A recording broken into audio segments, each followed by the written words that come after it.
علی اصغر نمیدانم که گویم یا نه. یا امام زمان معذرت میخواهم، نامش علی اصغر که چشمای اما عبدالله حسین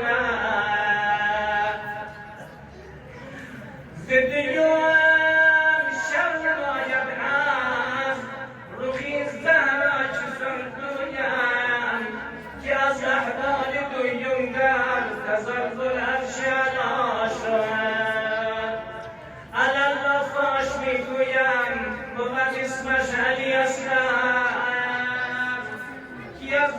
که اندر گردن و در روی دست بالا شد. اصحاب ابا عبدالله، جوانان ابی عبداللهی که کدامشون باقی نموندن، آمد در مقابل لشکری صدا زد ایها الناس هل من ناظر ینظرونی، آیا کسی است حسین را یاری کند؟ بازم ابی عبدالله میخواستن کسی بیاید حسین را یاری کند، اما متاسفانه کسی جواب حسین را نداد. مگه همین طفل صغیر ابی عبدالله خود را از گهواره به زمین انداخت، گویا صدا میزند بابا به سوی ما بیا، هنوز یک شیرخوار در خیمه مانده، یک طفل صغیر مانده. صدای گریه اهل بیت بلند شد، صدای گریه اهل بیت را ابی عبدالله علیه السلام شنیدم. دوباره پس آمد صدا زد خواهر من گفتم تا ما زنده ایم از خیمه را بیرون نشویم، صدای زجه و ناله را نشنویم. زینب صدا زد برادر توان و تحملم را همین طفل شیرخواره گرفتم. وقتی که صدای شما را شنید باید همین طفل شیرخواره صدای به لبیک یا حسین بلند کرد. ابی عبدالله فرزندش را گرفت، صدا زد یا اختا ناول می ولد.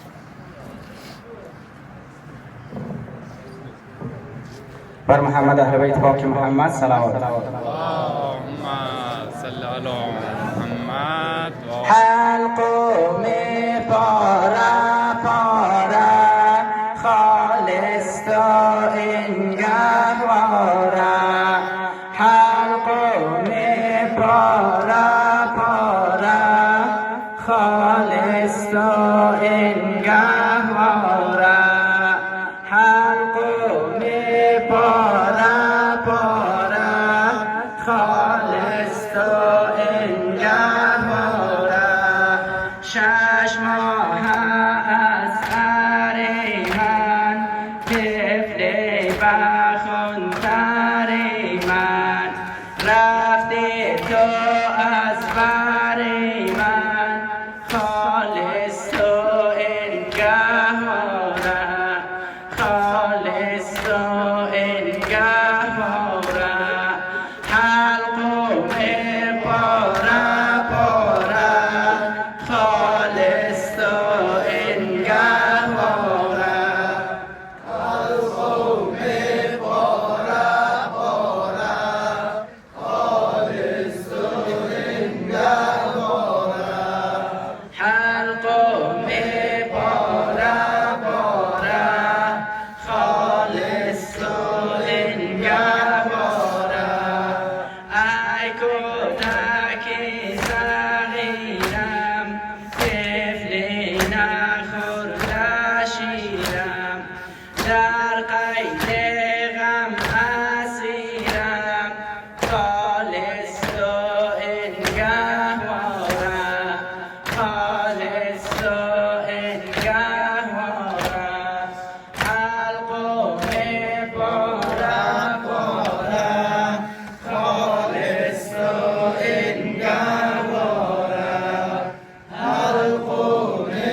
تک خموشم اصغر کنار دوشم ای طفل شیر و نوشم خالص و انگهارم خالص و انگهارم خلق و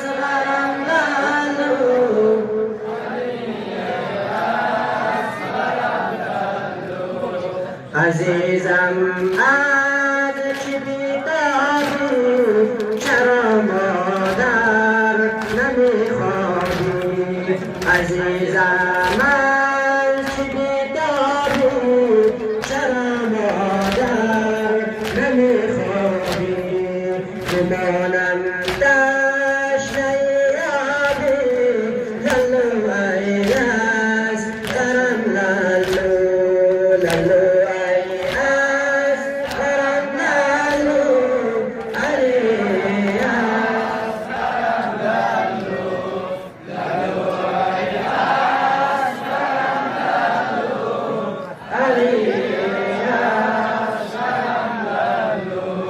مزن آتش و جان من مبر